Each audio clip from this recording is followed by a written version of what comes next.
नमस्कार मेरे प्यारे भाइयों बहनों और बच्चों।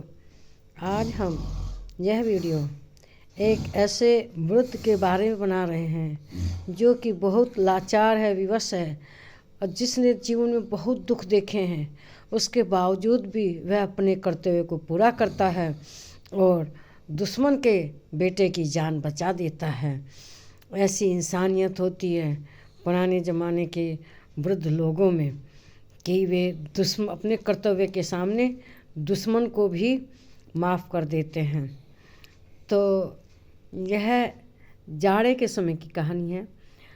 बूढ़ा और बूढ़ी दोनों अपनी कुटिया में बैठे हुए थे। रात के 9-10 बजे हुए थे। तभी उनके कान में कुछ आवाज़ आती है। कुछ आदमी कोई चर्चा बातचीत करते हुए किसी घटना की गुजर रहे थे उनकी झोपड़ी के सामने। तभी बूढ़े ने बाहर निकल के जानना चाहा कि क्या बात है।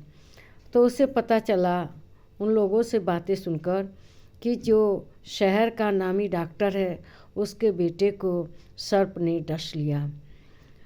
वह आकर अपनी बूढ़ी को बताता है कि ऐसी ऐसी घटना घट गई है।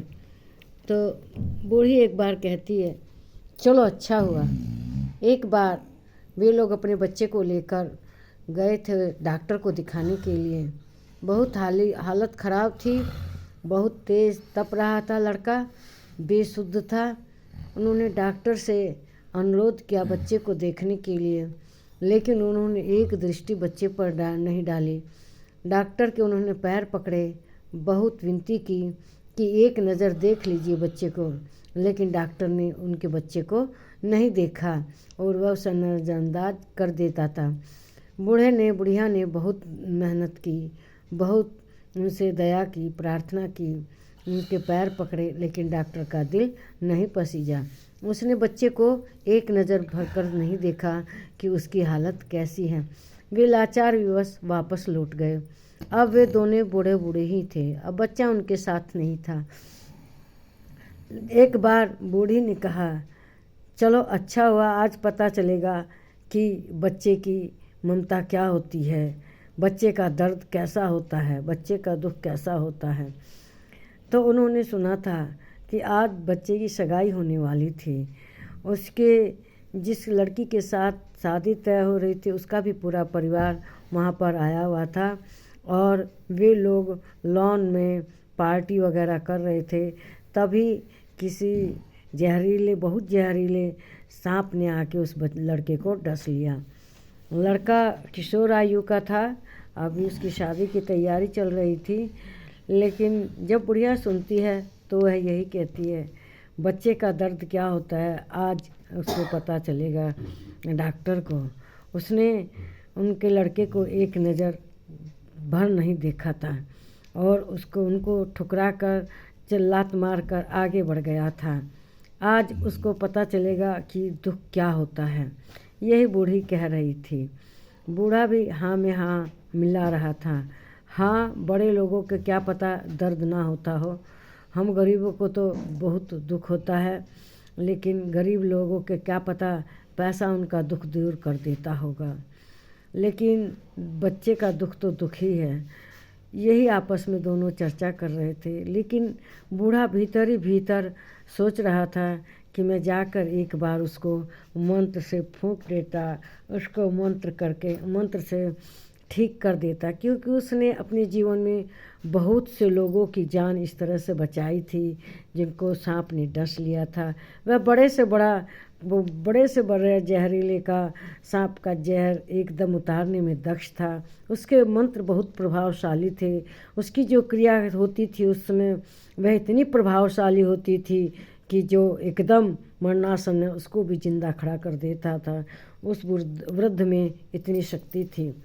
वह एक बार सोचता है कि जाऊं, लेकिन वह यूं ही निकलता है झोपड़ी से धीरे से बुढ़िया को से बचकर आहट ना सुन ले।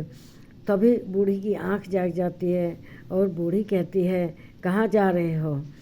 तो वह कहता है कि नहीं नहीं कुछ नहीं, मैं तो बाहर झोपड़ी से निकल कर देख रहा था कि अभी रात कितनी बीती है, तो यही देख रहा था।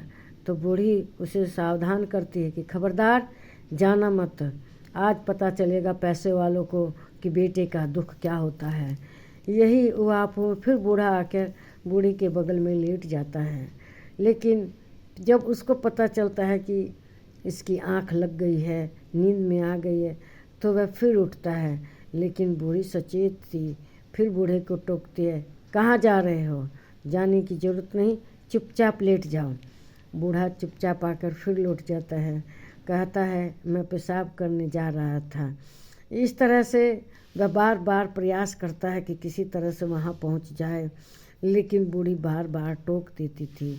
अब की बार वह थोड़ा दूर होकर लेट रहा था कि जिससे कि बूढ़ी को पता न चले कि वह उठ के जा रहा है कि नहीं। वह दूर ही लेटा हुआ था कि बूढ़ी ना समझ पाए कि उठा है कि जगा है। तभी अब सुबह होने वाली थी, लगभग 3 बज गए थे।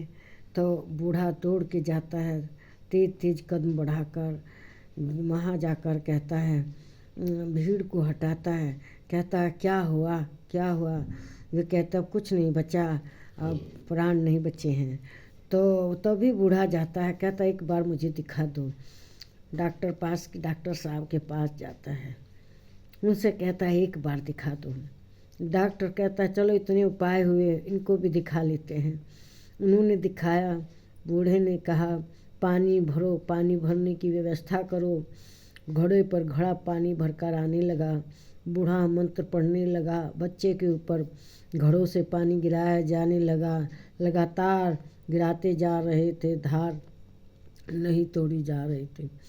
जितना पानी पड़ता था मंत्र बूढ़े उतने जोर जोर से पढ़ता था। उसके मंत्रों में इतना प्रभाव था, लड़के की बाह हिलने लगी, सबकी आंखों में आंसू छलक आए। बच्चा अब हिलने भी लगा था, थोड़ा आहट करके करवट भी लेने लगा था, और बच्चा अब उठकर बैठ गया था। बूढ़ा तुरंत उठाया, अपनी लठिया उठाई और लपकते पाँव से जल्दी जल्दी तेज तेज अपनी झोपड़ी की ओर जाने लगा, कहीं बूढ़ी जाग न जाए।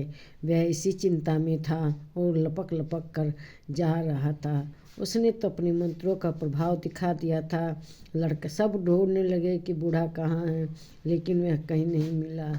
तो यही होती है गरीब की इंसानियत। गरीब अपने कर्तव्य का पालन दुश्मन के बच्चे के भी ऊपर करता है और उसकी जान बचा देता है। इस वीडियो को लाइक कीजिए, शेयर कीजिए, इस पर कमेंट कीजिए और मेरे चैनल को सब्सक्राइब कीजिए। नमस्कार मेरे प्यारे भाइयों, बहनों और बच्चों।